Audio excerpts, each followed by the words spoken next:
Okay, so my name is Lior Yaffe. I'm a core developer for the NXT blockchain protocol. And today I'm going to talk about the design of the NXT blockchain. I'm going to touch issues related to proof of stake versus proof of work. I'm going to talk about the features of the existing NXT blockchain, and I'm going to talk about our next version of NXT, which we are calling Ardor. So let's start. First of all, quick introduction to NXT. To anyone who's completely unfamiliar, NXT is a blockchain, which is the basic infrastructure that is also used by Bitcoin and Ethereum. So NXT is another protocol that implements a blockchain. It was launched in November 2013 in the tradition of crypto by unknown developers that disappeared later. It's based on completely new source code written in Java. It has 1 minute block time. 1 billion tokens were distributed using what we now call ICO to random people that registered on the forum, on the Bitcoin Talk forum. It's based on proof of stake, which I will explain in a moment.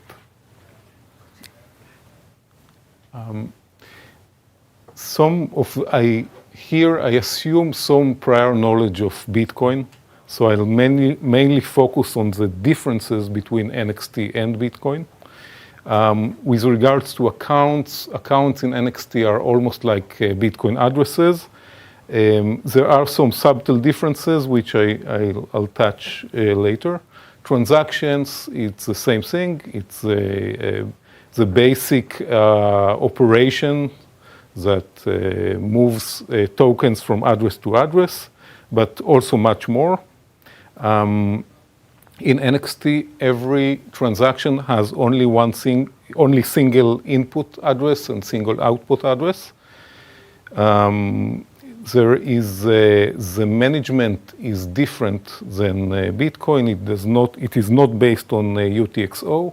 Instead, each workstation, actually, in addition to the blockchain itself, each workstation holds what we call derived tables that holds the balances of all accounts, which is the existing state of the blockchain. Unlike Bitcoin, which only transfer value from address to address, plus 40 bytes of OP return, NXT is designed from the ground up for extensibility using the concept of transaction types. So the most basic transaction type is just send money, send NXT from address to address, but there are also transactions for messages, for asset exchange, for voting, privacy features, and many features that I'll touch briefly.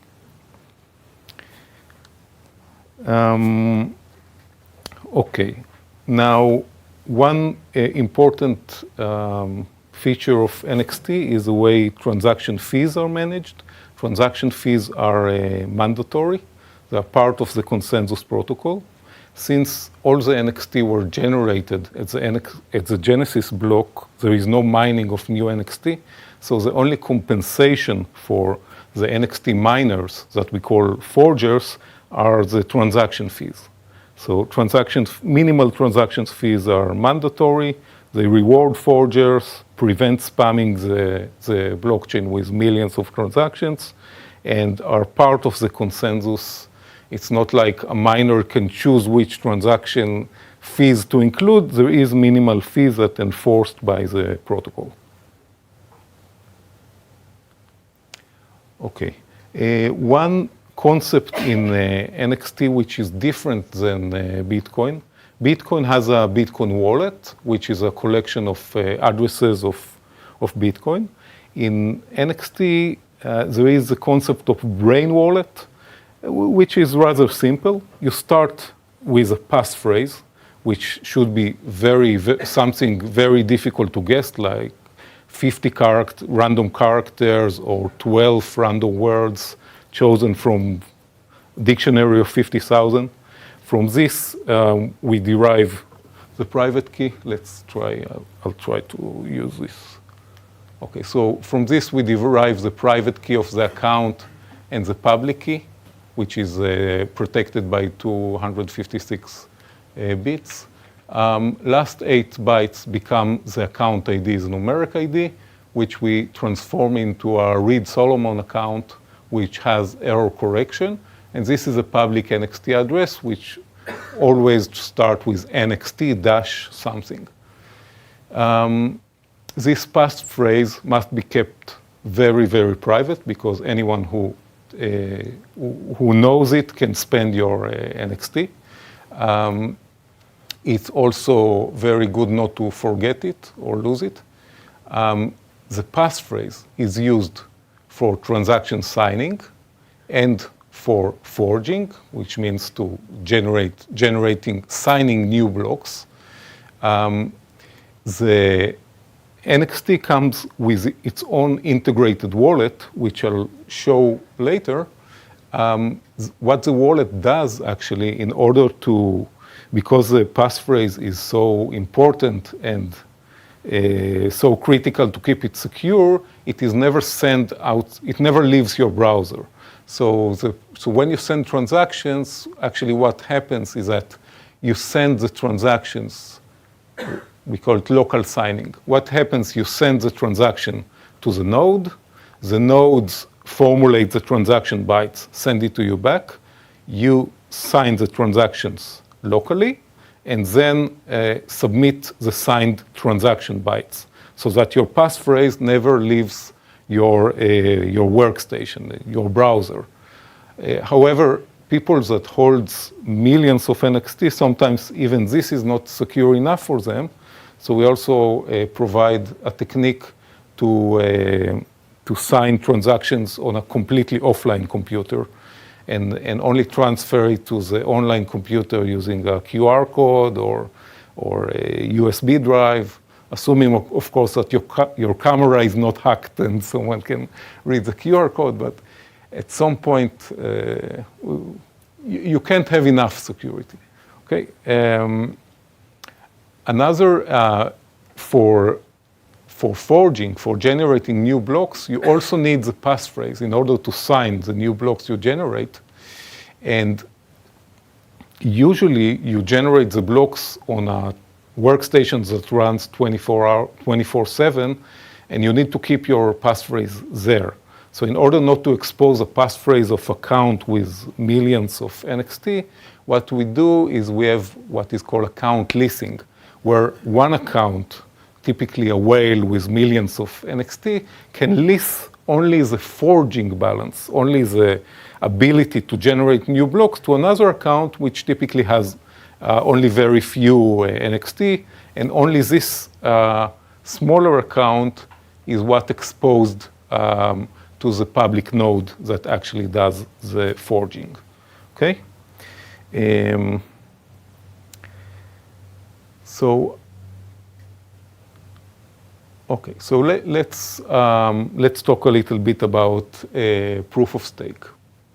So the idea of proof of stake, unlike Bitcoin, which generates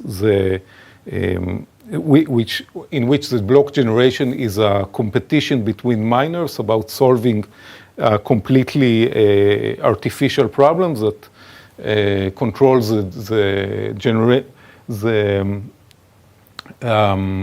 generation of blocks and ensures 10 minutes block time. In NXT, blocks are generated, your probability of generating a block is proportional to the stake that you have, to the NXT balance that you already have. This is what is called proof of stake. And NXT is one of the first protocols that actually introduced this concept. Two major advantages of this is, one, it's energy efficient. You don't need to run these miners, which calculate the SHA-256 or any other hashing function required for securing blocks, for generating blocks in the blockchain. Instead, you can follow a relatively simple calculation that I'll touch in a moment. Another very nice use case for proof of stake is for private blockchains, because if you take Bitcoin and try to use it for private blockchain, then it doesn't make any sense to place miners on the desktops of people that use a private blockchain. With proof of stake, you can control the power of each participant in the blockchain by providing it a relative stake in the total amount of tokens. There is an ongoing debate in the community about whether proof of stake is secure or not. There are three, I'm not going to get into this very deep, but there are three major claims. One is called nothing at stake. You say, okay, I take, NXT has a Genesis block. I will find all the participants of the Genesis block and ask them to give me their passphrases. And then I can build exactly the same, exactly indistinguishable blockchain that nobody can tell what the true blockchain is and what the fake blockchain and what my blockchain is. So it's a theoretical risk. It's really difficult to find the people that are participated in the Genesis block and get their passphrases to start with. But to mitigate against this risk, NXT has a 720 blocks moving checkpoint. So if a workstation receives a fork which is more than 720 blocks, it immediately rejects it as some kind of attack.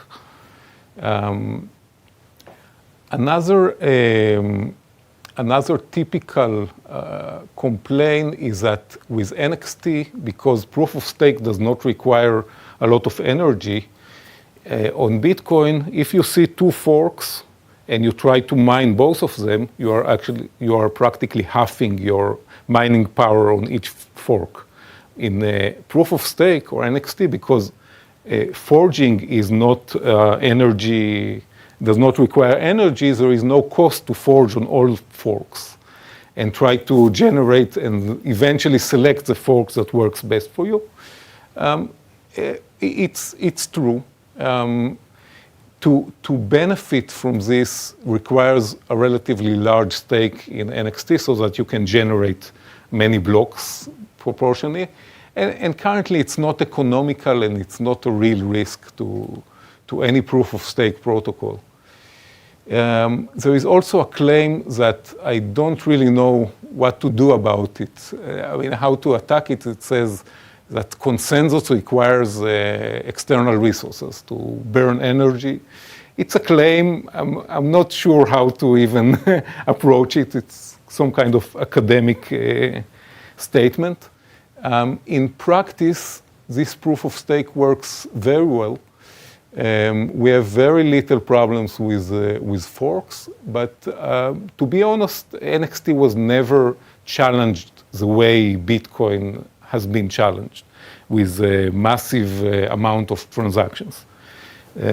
So it's still early days. So let's delve into it and see how this proof of stake magic works. So I have this sketch, and consider this is a blockchain, and these are the latest blocks, okay? And this is the account that would like to forge the next block.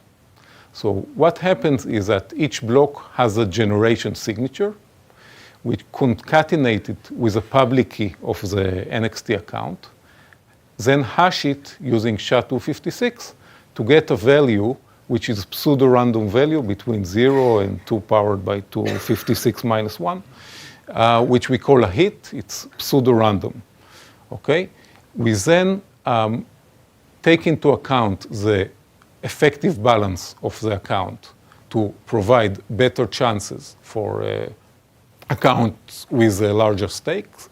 And we take into account the base target, which, like Bitcoin, is what controls the block generation rhythm, so that it averages 1 per minute. Okay?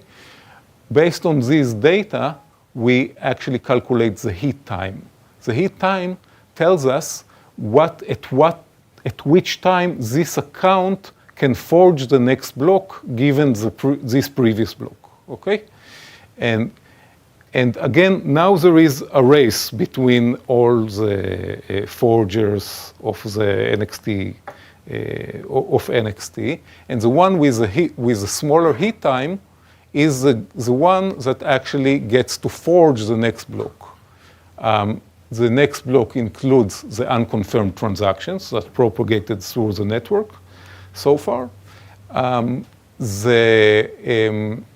The previous timestamp of the block, together with the heat time, is used to generate the next base target of the next block, so that the block's generation time averages at 1 minute. And the result is the next block that is broadcasted to the rest of the workstation. The rest of the workstation basically repeats this process to validate that the block was forged according to the protocol rules and not before its time and so on. We do not use absolute time. We don't synchronize time between the workstation. We allow time drift of up to 15 seconds in each direction. The workstation will tolerate block that was forged up to 15 seconds before or after its time. Maybe one thing about forging. Forging relates to chishul. Okay, it's not about faking or but there is a lot of debate about using this term. So far, it's still the formal term.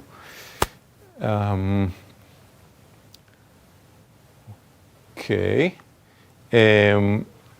One nice property of this process, of this forging process in NXT, is that the next forger can be predicted because the generation signature of the current block is known, the public keys of all accounts are known, so you can actually tell who is going to generate the next blocks with very high probability.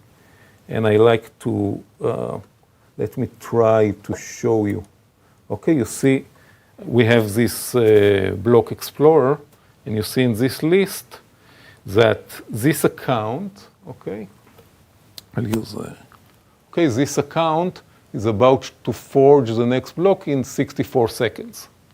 Now, this is very nice because now, instead of sending the transactions to propagate through the network, we can simply send it to this guy, to its workstation, and then we can achieve much better transaction rate.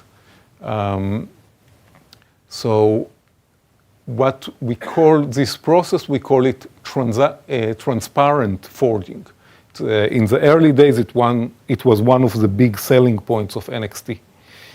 However, what happens in practice, so another idea is also to, if someone does not forge at time, to penalize it, so that to discourage people from trying to game the system and wait with forging in order to collect more transaction fees and things like that. The problem with transparent forging is, one, there is a risk of a denial of service attack because of the next forger is known, so you can attack it and disable it. There is also a privacy risk, because in many cases, the guy who holds this account don't want people to know his workstation IP, because this is a privacy leak that may lead to some kind of attack. So what happens is that this transparent forging is currently still an idea. It's not implemented yet. We know how to implement it.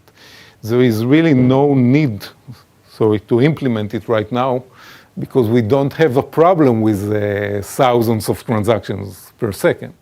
However, this is one of the visions for the future on how to increase the transaction rate.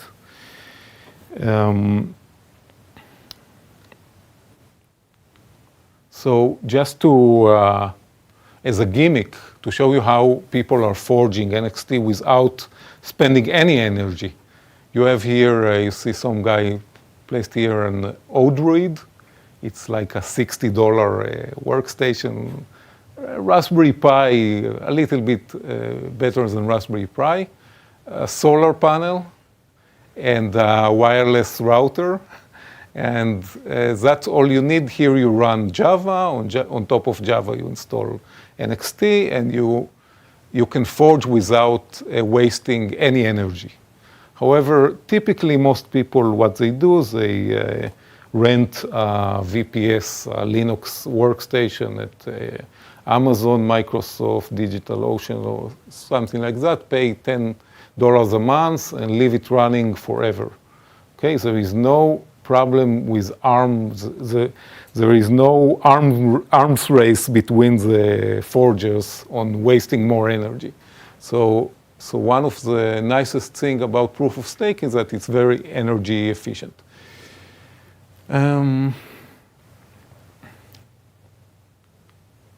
Okay, so before I move on, maybe a good time for questions about proof of stake and forging. Yes? Can the forger play with the ordering by incorporating new transactions into the previous block? No, because the question is if you can game the previous block signature by deciding if to include transactions in it or not, or you can actually simulate. But it doesn't work like this because the generation signature does not take into account the transactions. Only the block, it's based only on the block itself and the signer of the block and other information that is not related to transactions. So there is no way to game the generation signature. So if I understand correctly, there is only one account holder that can forge each block, because it's deterministic. If I'm right about that, what happens if they don't do it because they're offline? If the first forger in line misses its turn, then eventually the next forger in line will forge. Yes, I mean, at some point, someone out there is going to after enough time, someone will generate a block and send it to the network.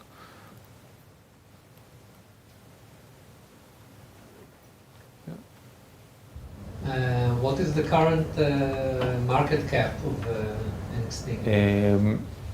Okay, I decided on purpose to avoid financial issues. Let's talk about it later, but you can see it on any. When you showed the browser, there was a pie chart on the side. Oh yes. Can you describe that? Yes, this is the pie chart. That's a diagram of the stake of each holder. You see this guy. He has, I think he has something like 50 million NXT. So he has 5% of all the NXT in circulation. What about the other guys? These are all the anonymous guys with small stakes, and these are, and this is, and it's really it's not necessary to hold 50 million in one account, because you can spread it to 50 accounts of 1 million, and you don't lose anything by doing so. So. Yes, you lose convenience, but you gain a bit of security because someone needs to hack now 50 accounts instead of one. So, okay, so let's. One more. Okay. You said that the minimum transaction fee is in the protocol, right? Yeah. So what happens if the value of the tokens become bigger and the minimum transaction fee becomes too large? The question is what happens if transaction fee becomes large because the value of the token increases. There is an ongoing debate about what should be the fees. I mean, the folks that actually forge want it to be higher because they only earn maybe a few dollars a month now. And the folks that want to transact want it lower because they want to spawn millions of transactions and pay very little. So it's a kind of, it started as one NXT, and after a lot of debate, after 2.5 years, it's still one NXT. So changing it requires a hard fork, so it's not a small decision to change the minimum fee. However, for some types of lucrative transactions, we charge more. 1,000 fees, there is even one transaction type that charges 25,000 NXT fee. Yeah, okay. I don't really understand what is the part of the miners or the forgers in validating the transaction itself. Don't they go through every transaction and make sure that it's a buying transaction as well? So you're asking what if the forgers also validate transactions. So transactions are in fact validated several times. One, when they submitted to the network, each node does the first validation that to see that you paid enough fees, that you have enough balance, and so on. Don't all the transactions are being submitted to the same guy, to the same node? No, everybody, the transactions propagate through the network. You can submit any transactions to any node, and this node will start to propagate it inside the network. So when a forger generates a new block, it validates the transactions again. And when the other workstations, the other nodes receive the block, they validate yet again that the forger did not cheat and include invalid transactions. So it works the same way in all blockchains. Nobody trusts each other, and everybody validates all the time what the others do.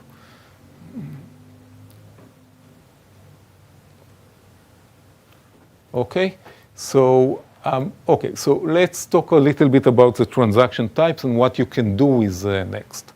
So I think one important design decision made by the NXT developers is not to allow programmable transactions like in Ethereum, not to allow what we call smart contracts. Okay. In retrospect, perhaps it wasn't a very good decision, but this was a decision that was taken relatively early on. Instead, our marketing team coined the term smart transactions to try to enjoy from the hype of smart contracts. And our smart contracts, we call them built-in smart contracts because you can consider it smart contracts, but it's all programmed by the core developers. It's not like in Ethereum where anyone can generate a smart contract and submit it. In NXT, only the core developers can introduce new smart contracts, or as we call them, transaction types. Now let me jump to another presentation that I planned to show a few months ago in Amsterdam, but I didn't get to it eventually, so let's try it on you guys. So see, this tool is called Prezi. If you don't know, it's a very nice presentation tool.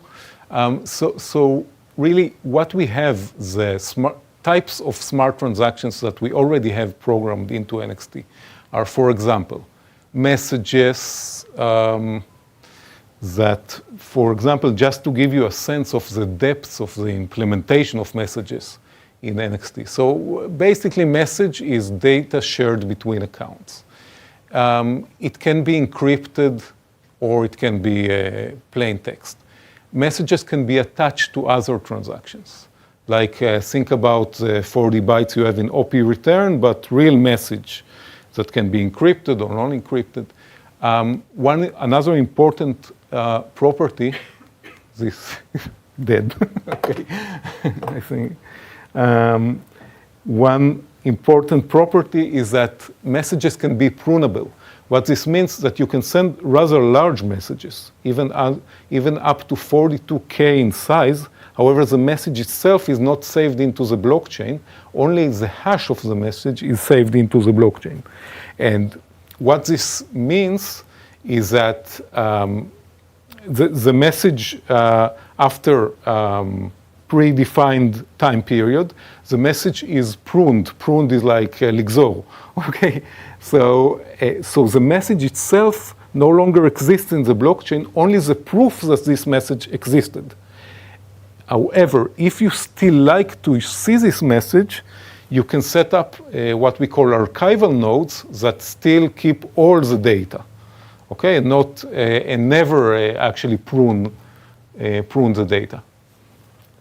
Another function of messages that I think it's the first in the crypto world is that when you send, if you send encrypted message from account A to account B, and you like to share it with account C, NXT provides you with a shared key that you can give the third-party account so that this account can also decrypt this message. So the encryption can be shared. The ability to decrypt a message can be shared. Okay, another option is not just to send a message, but to attach a complete file to a message. Think about a legal contract that you want to send somebody. So messages are one of the transaction types that we have in NXT.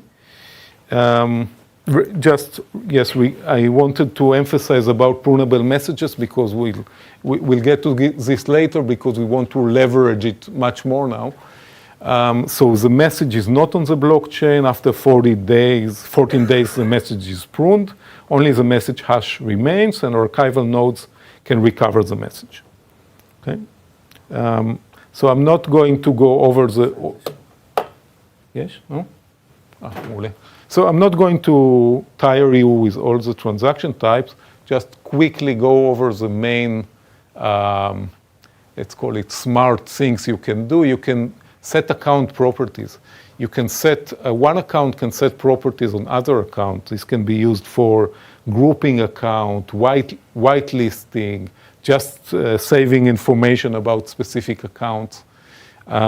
Cloud data is like messages, but it's for data up to 42K again, that can be shared with all the accounts. It's like a broadcast of data into the blockchain. Again, it's prunable, only the message hash remains. Phasing is a very powerful feature that you can think of like a Bitcoin multisig, but much more flexible. So basically, you say that the transaction is not executed when it's submitted, when it's included in a block, but it's only executed when a certain voting model actually returns true. So it's the most basic type is that another account approves the transaction. So kind of multisig, but you can also use 5 out of 9 accounts. You can also use tokens, not NXT itself, but other tokens in order to do the voting. You can depend the execution of one transaction on another transaction, and few more gadgets like this. We have a very interesting privacy feature we call coin shuffling, which is kind of a coin join, but on the blockchain without a third-party website. It's based on an academic paper called coin shuffling, And the writer of the paper actually helped us review the code.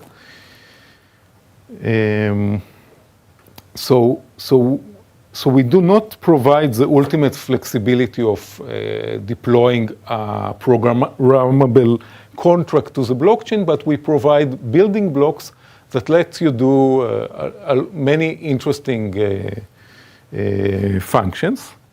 Okay. On top of that, we build some of the common smart contracts. For example, we have a marketplace. Secondary tokens is what we call the monetary system. You can issue your own tokens. The asset exchange is perhaps the most popular feature of NXT, where people can actually create assets in the sense of creating their own crowdfunding project and asking people to invest in it. And it's traded like on exchange with bid and ask orders, all stored on the blockchain.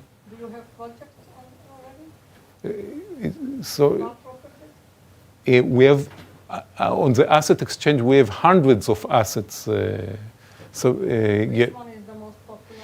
You can. One of notable assets that we had is, if you know, the NEM cryptocurrency. It started out as an NXT asset. The initial distribution was, before the blockchain was submitted, they used to trade NEM stakes on the NXT asset exchange.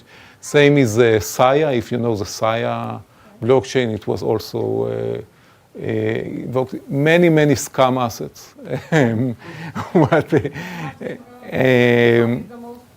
Supernet, if you heard about,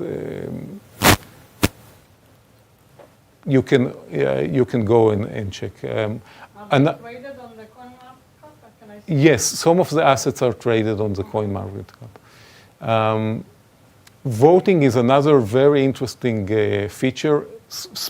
Generally for blockchain, I think voting is a very important application, because voting is one application that is very difficult to mechanize because of trust issues. And the blockchain solves this problem because it's trustless. So I think voting is a very important feature that we already have for more than a year, I think, in production. And it didn't catch, and I'll explain in a moment why it didn't catch and how we try to solve it. Okay, so just to summarize what we have right now in NXT 1X, what we call. We have about 300 public nodes.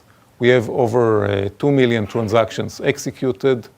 There is an API, very simple API, JSON over HTTP, that anyone can use without permission from anyone to build decentralized applications.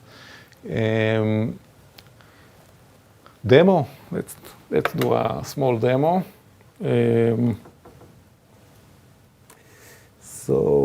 Okay. So let's see. Okay, this is my testnet wallet, okay? You see it says here that I'm on testnet right now. Testnet means that it's not the real token. Whatever I can do here, whatever I like, it doesn't affect any value. Okay, and I can see here, you see it's pretty scary because in NXT, almost all the features that are available on the server, on the blockchain, actually has UI that is usable on the wallet. Okay, it's the most basic. The most basic function is to send NXT to another account. So I already prepared an account. I can type an amount. You see that the fee is 1 NXT. I need to place the passphrase. I hope it's the correct passphrase, and I can send it. You see it immediately appears here on the desktop as unconfirmed transaction. Okay. You can see the blocks. Okay. Here you can see that this block includes my transaction. Okay. Most of the blocks here are empty because it's testnet. I can look. It's actually a very sophisticated piece of client UI. Okay, forging. You can see that my node is currently forging.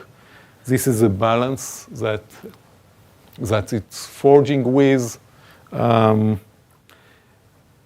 If you really want to understand all the other asset exchange, let me show you one asset. Okay, so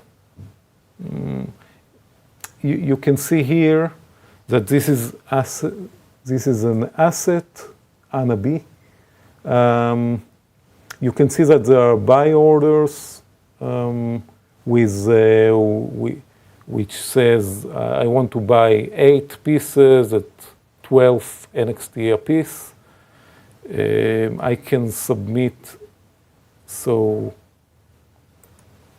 I can buy, let's try, so I'll try to buy 6, no, I need to sell, sorry. I'm gonna sell 6 at price of 12 and submit it to the network.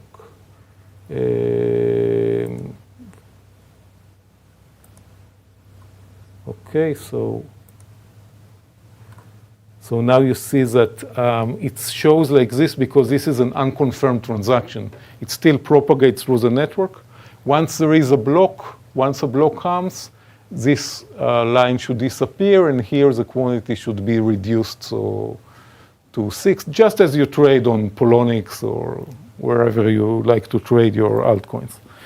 So, and again, this is all saved on the blockchain.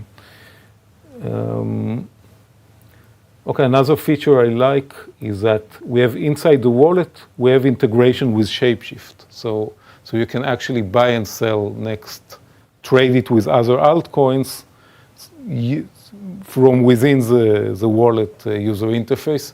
It's an excellent way to fund your account for the first time. So, okay, questions so far? How many developers do you have? In NXT, we don't have many developers. Okay, how many? There are. Not many. It's a difficult question because almost there is only one person that works full time on this protocol. I work most of big chunk of my time. One person show. It's not a one-person show. We have in total something like 10 contributors, but full time we have only 1 developer. And if somebody has a question, who is the one that is replying? Okay, if someone has a question, we have a help desk, which is currently manned by volunteers. We have a product forum, Slack channel, all the usual channels. Was the developer funded? Developers are funded by in the initial distribution. Out of the 1 billion NXT, some of them were not claimed by anyone, and these used to fund development. However, it's not the same scale of funding that folks like Ethereum has. So a year ago, we actually raised more NXT from the community, and we are still okay, but it's not a very rich. It's not a very rich and rewarding to work as a core developer for NXT. The technical challenges are very interesting, though. And how do you decide what is your next step, or what is your next feature, or whatever? Okay, yeah. So how do we decide what to develop? If you don't have a team, how do you decide? No, there is a team. There is a distributed team. The people that work on NXT are very, very dedicated. Don't mistake the lack of funding with lack of enthusiasm. So, and the decisions, we tried many models. I mean, we even tried to let people vote using the stake about which feature to develop. It doesn't work very well because of knowledge gap. Not everything that someone wants to develop is technically feasible to develop. Some features required hard fork, which needs to be planned ahead. So it's not really simple. So in short, the developers decide what to develop. Okay. My last question, what is your part in NXT? I'm a developer. I wrote many of these features or were involved in the development of them. Okay, I like to move on because I have a lot more to show you. So, Can I ask one question? Yep. Since we now have two Ethereum, can you tell me what can't you do in Ethereum that you can do in the Next? What that hasn't been done? What can't you do, or what can you do? Yeah, what can't you do in Ethereum? Oh, I think that it's very difficult to compete against Ethereum because they have Turing complete, so they can do anything, right? You can program anything into the transaction. However, what we realized, and I think more so, is that all these programs that you see here, to program them correctly in a decentralized environment without allowing hacks and double spending and all these problems like what affected the DAO recently, it's very, very difficult, okay? So as far as I can tell, there is nothing like the asset exchange on Ethereum. There is no voting system that is even close to what NXT has in production for a year now in Ethereum. And I'm not even sure it's practical to develop it using their very basic tools, development tools. Okay, but there will be, the way I see it, there will be complex and very flexible applications that will require all the power of Ethereum. But there will be applications that are not very complex and does not have a lot of funding. And NXT should be good enough in order for them to work. And they still enjoy the security of the network. So I think in the future there will be a whole ecosystem of blockchains. So there is no one solution that fits all. So, okay, so I'll move on. Okay, so now that we have all these wonderful smart contracts working in production, we want to put our sights on two of the biggest problems that blockchain technology has these days. One is what we call the blockchain bloat, and I'll explain it. The Wikipedia donation transaction I made 2 years ago is still stored on the Bitcoin blockchain and will be stored there forever. And every new Bitcoin nodes that start, every new Bitcoin workstation needs to download the whole Bitcoin network and revalidate all these transactions. I mean, they have a workaround. They can download it using BitTorrent or just trust someone to give you the 70 gigabytes blockchain, but then you lose security. If you really want to work by the protocol, you have to revalidate everything because all block depends on the block before and block signature depends on the transaction, so you have to revalidate everything from start. Okay, this is what's called the blockchain bloat. Very big problem for all the blockchains, Ethereum, Bitcoin, Next, and any other blockchain out there. Another problem that we realized with NXT, for example, when trying to implement the voting system, is that the dual usage of the NXT token, both for forging, paying fees, and securing the network, and as transfer of value, is very problematic. Because, for example, if you want to issue a voting for 10,000 people, you need to introduce these 10,000 people to Next, because otherwise they cannot submit transactions because they need to pay the fees, transactions fees in Next. And trying to initialize 10,000 accounts with secure passphrase is a very big task, and of course also paying transaction fees, relatively large transaction fees, are something that deter a lot of use cases from using NXT. So in order to solve these two problems and few others, we started a very ambitious project we call NXT 2.0, and our marketing team coined the term the Ardor platform. Okay. So what is the Ardor platform?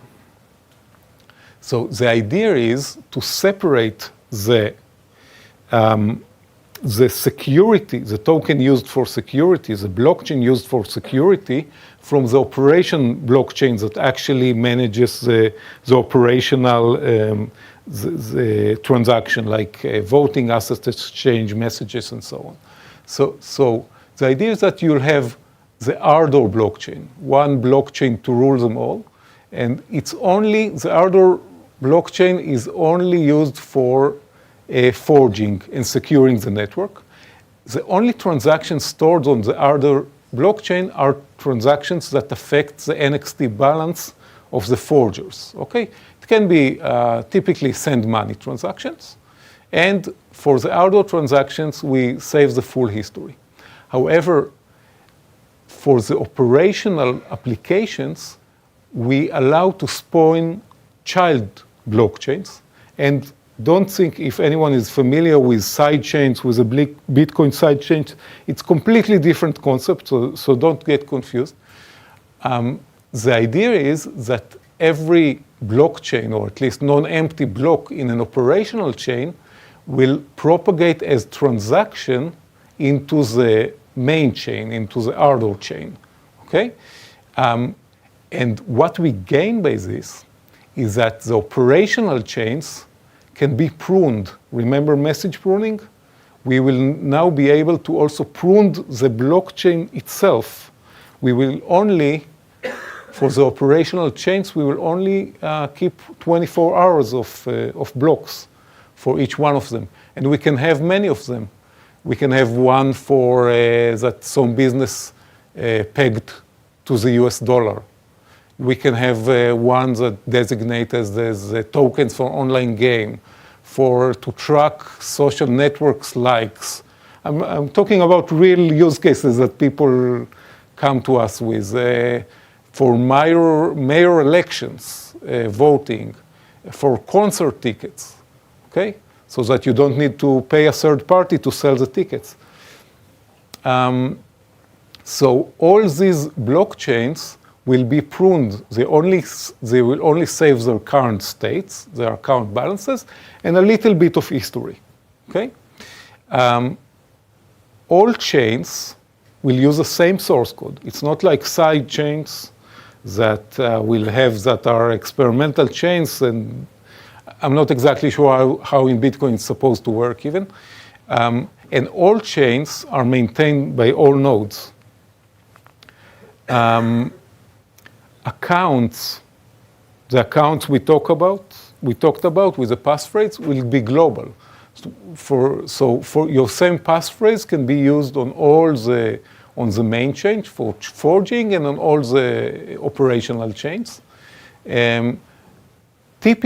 Some entities, like the assets, will also become global, which means that assuming that we can have someone that is willing to peg its blockchain to the US dollar, and another business that pegs to Bitcoin, and another one that pegs to Euro, we can now trade assets, not just directly with NXT, which has limited use case, but directly with fiat currencies or Bitcoin or whatever people would like to trade assets against. Okay, and of course there will be arbitrage between the Bitcoin pegged chain and the US dollar pegged chain. Other entities like voting or currencies, what we call tokens, will be child chain specific. Okay, so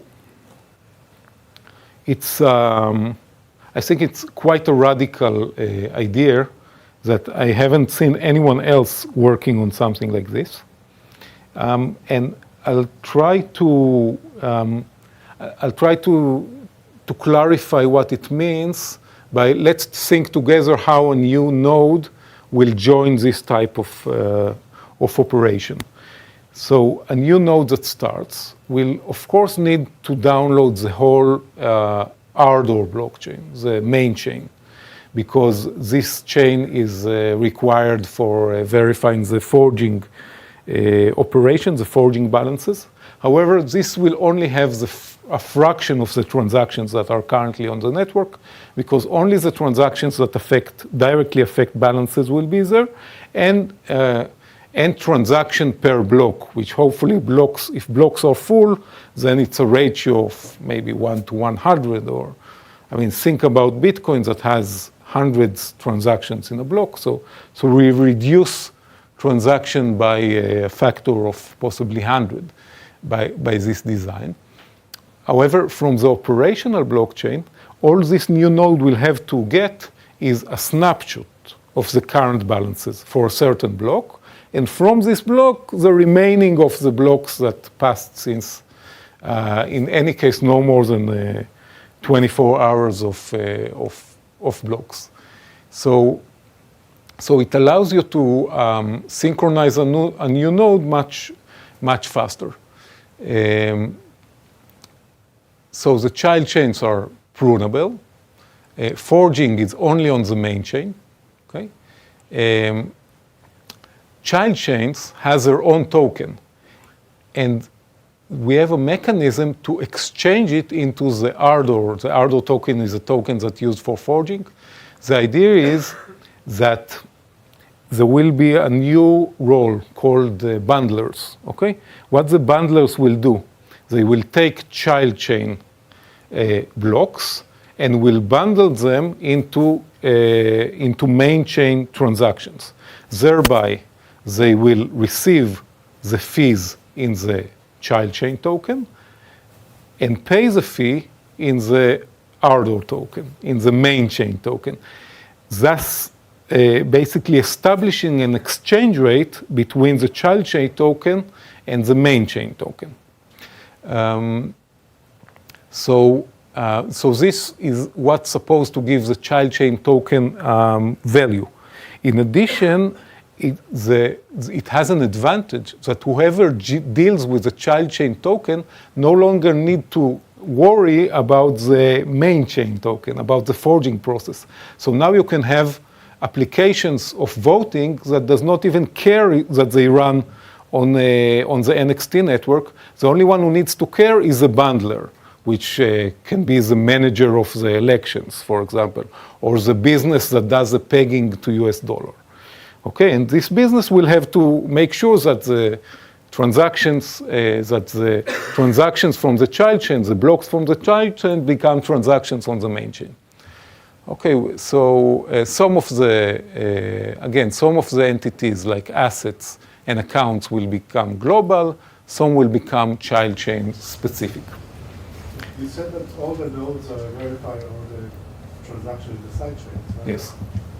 So yes, all the nodes will verify all the child chain transactions. Transaction verification is relatively cheap operation. And if transaction volume becomes a big issue, we can come up with a transparent forging. Remember that you can identify the next forger and send the transactions directly to the next forger so that they don't need to propagate through the network. Okay? Are the children hierarchical? So right now we are only talking about one level of hierarchy. Can't think of a good use case for making a child chain tree. It's already complex enough as it is. Yeah. Are all the child chains compatible, or a child chain of one block is different from another block? Okay, is all the child chains compatible? All the child chains rely on the same source code, so that it's not like one is deals with Ethereum transactions and one with Bitcoin transactions. They're all based on the same NXT source code. The only, at least initially, the only customization you'll be able to do is to block certain transaction types on certain child chains. So when you submit a new child chain, you can say that certain transaction types are not supported because of you don't want to, because of some regulations that you don't want to break, or you don't want to expose yourself to some risk or something like that. Gideon? You say that some blocks from the child chain become transactions on the main chain. Can you go into a bit more detail what that means, or is it not known yet? Okay, so think about a child chain that has now voting. It has many transactions, okay? And it has account balances in the child chain token. So what it does, when you have, you'll still have 1 minute block time also on the child chain. Perhaps we can also somehow play with it so the child chain has different block time, but not sure yet. So when this child chain generates a block, it actually calculates a snapshot of all the account balances, okay? And a hash of all the transactions. This process, I agree with you, it's not completely well defined, okay?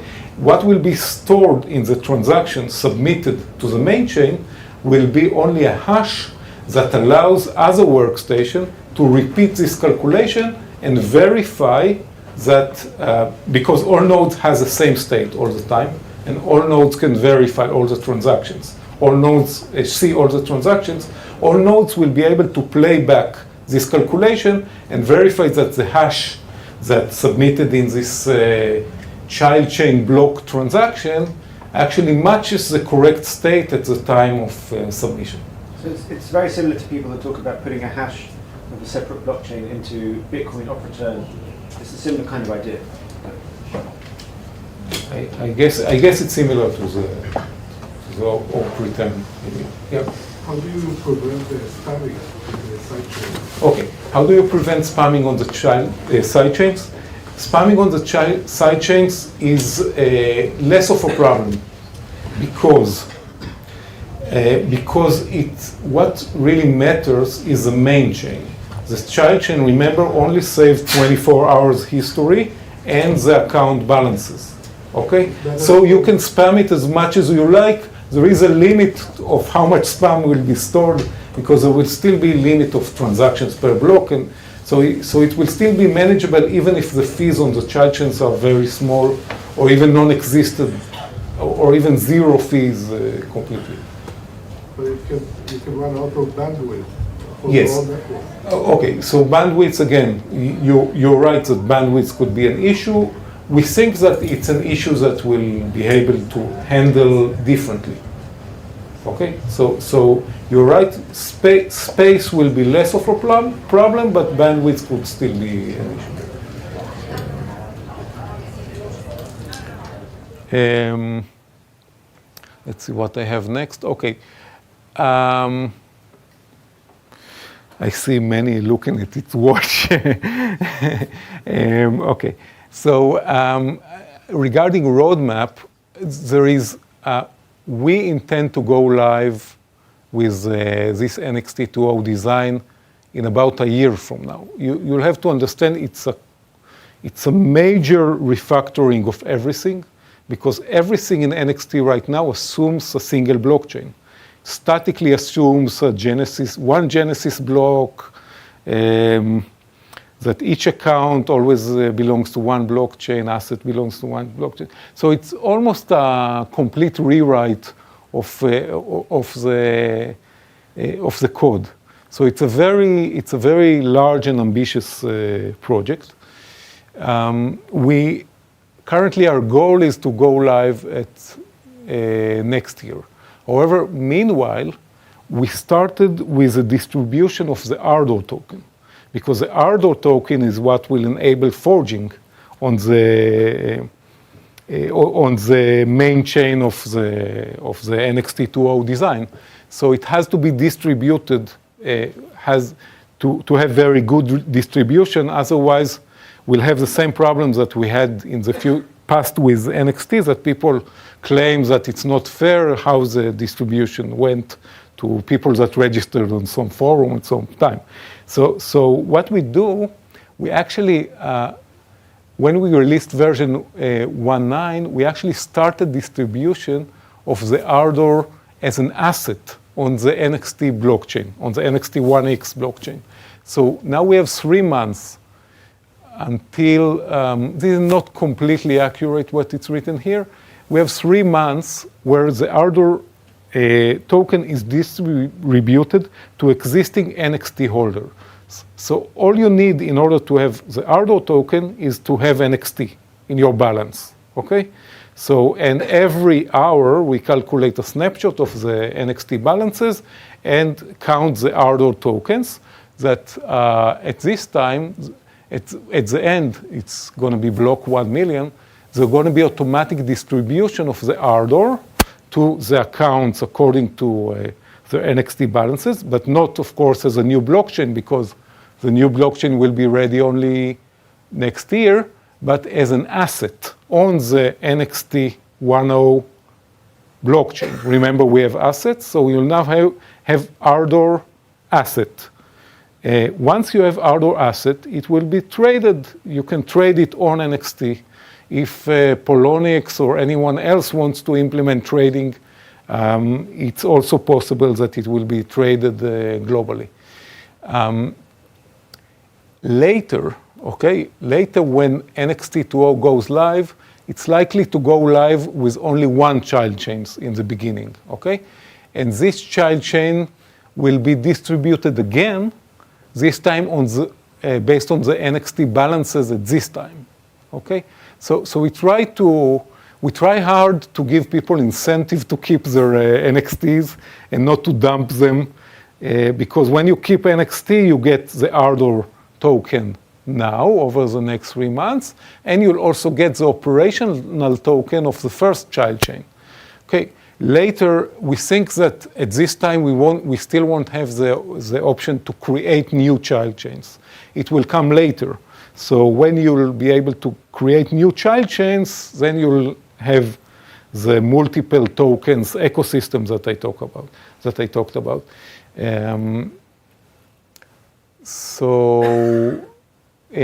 Okay, and another important question is what's going to happen to the NXT blockchain itself. The NXT blockchain will continue to run in parallel to all this design. Okay, as long as there are forgers that will maintain the network, it will continue to operate. We don't think we will put a lot of effort into the NXT 1x blockchain once, especially not once 2.0 is released, but it's still gonna work. Okay, so quick questions. Yep. Regarding the messages on the main chain, what is the fee for a message? Messages on main chain goes like this. On the basic message, if your message is less than 32 bytes or is prunable, then you pay only 1 NXT. If you have a message that is permanent, non-prunable, you pay according to the size, to the bytes in the message. Every 32 bytes will add another 1 NXT as fee.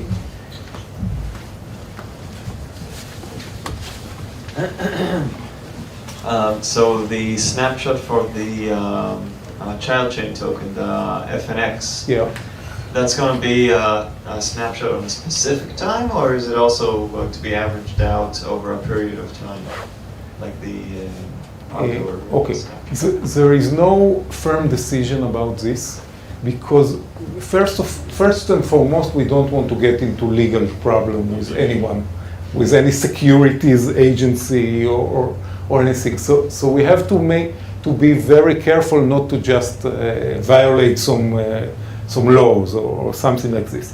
So I think that at some point between here and here, we'll have to seek also legal advice about how to do this without exposing ourselves to something. Currently, the idea is just to have 1 snapshot at this cutoff period.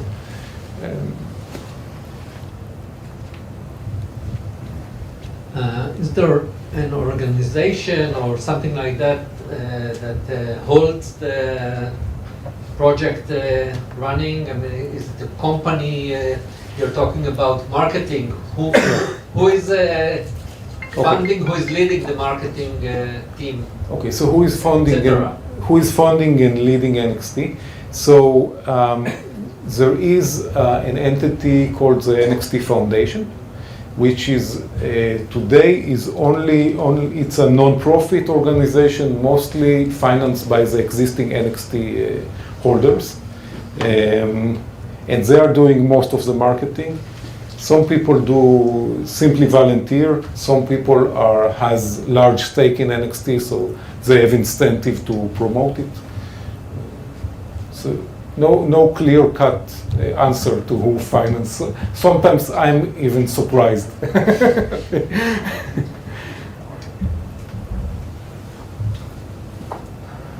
Two related questions. So, are there any public blockchains that have been forked from NXT that at some point? And second of all, like if you were to break down blockchains into families of similar chains, so for example, you've got Bitcoin and Litecoin as one family.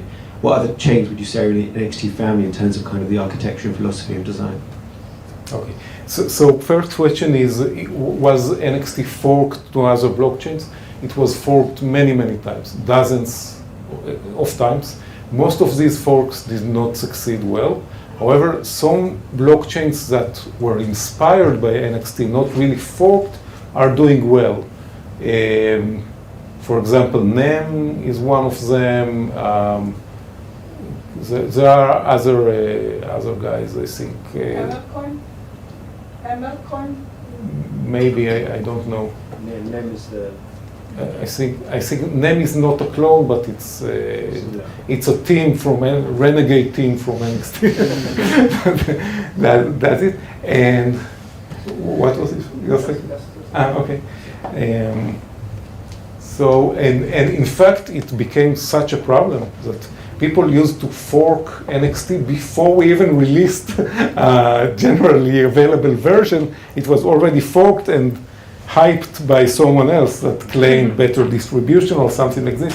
So much so that at some point we changed the usage license so that it's no longer MIT license. Instead it's GPL, okay?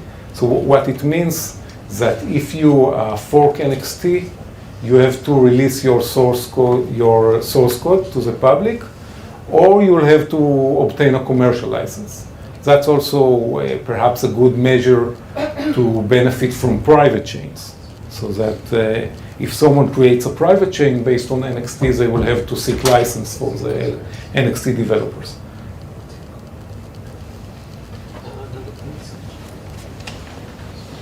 And the inventor of NXT moved to another project, if I'm not mistaken.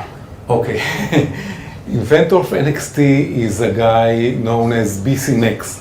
Okay, he appeared on the Bitcoin Talk forum and disappeared shortly after releasing the Genesis block. He disappeared, and nobody really knows. It's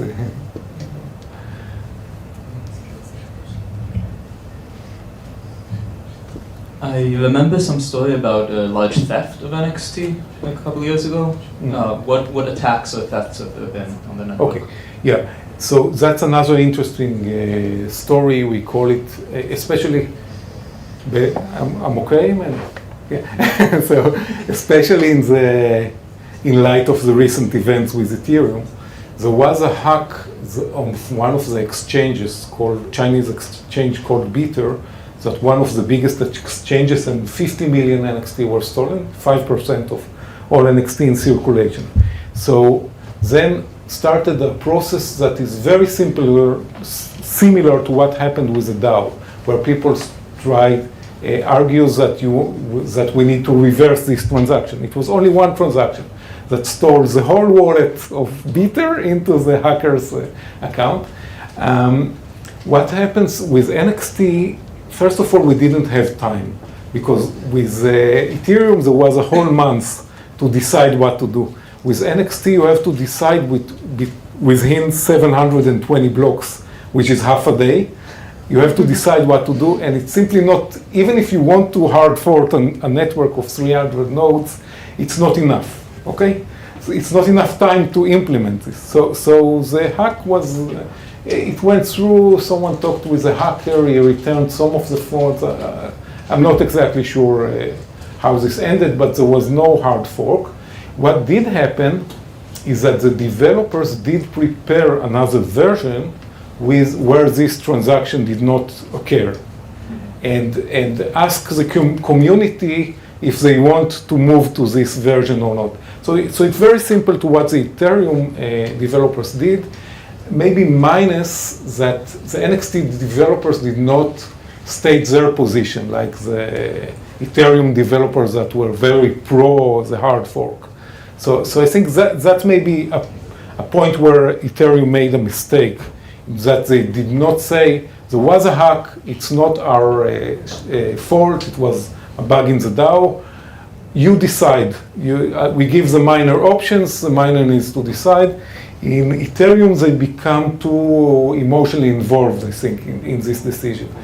Yeah. So what happened in the end? Did they switch to the other chain? No, as I say, the hard fork code mainly barely made it on public until the 720 blocks limit passed, and then there is no way to hard fork, because all the workstations will reject your. Sure. But no one chose to switch to the. No, maybe few chose, but not the majority. Okay. I had another slide, but about. I think it's going to be interesting if you are. Have a minute. Okay. Okay. Yeah, I wanted to talk about hard forks. Because why? Because it's a hot topic right now, and because in NXT we're kind of used to a hard fork every 6 months. The Bitcoin developers created a perception that hard fork is a disaster. It's something that it's better to completely change the protocol and create a soft fork with segregated witness, instead of just changing one parameter, increasing the block size. So I wanted to give my perspective from NXT, how we implement hard fork. And it's not that difficult, actually. What we do, for example, when we introduce a new transaction type, of course we need a hard fork because the nodes based on old code will not won't be familiar with this transaction type, so they reject it, and nodes that has the updated code know how to accept this transaction type, so the network will split. So we first implement it on testnet, test it properly, and so on. Then we release the hard fork code on the mainnet, but we do not yet allow to issue the transaction type. We give a deadline, okay, for all nodes to upgrade, which can vary from a month into the future to 3 months into the future.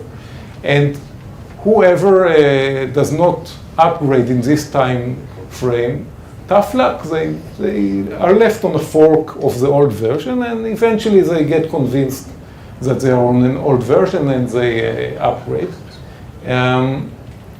Now, what happened, we never had an incident like the Ethereum Classic. We never had an NXT Classic problem, even though we are at the same parameters. People can decide if enough stake, if 50% of the stake will decide to stay on the old version and not to upgrade to the new hard fork. The network, there will become two chains: the NXT Classic and the new NXT. So we are exposed to the same risk. It never really materialized, and I think that the reason it didn't materialize, first, it's because there was no economical incentive, I think, but it's also important that the developers and the community managers are aligned and know how to explain the message properly. But hard forks, what my message is, hard fork is not that difficult to implement, and certainly I think the Bitcoin community inflated the risk out of proportions completely. Okay? So yeah.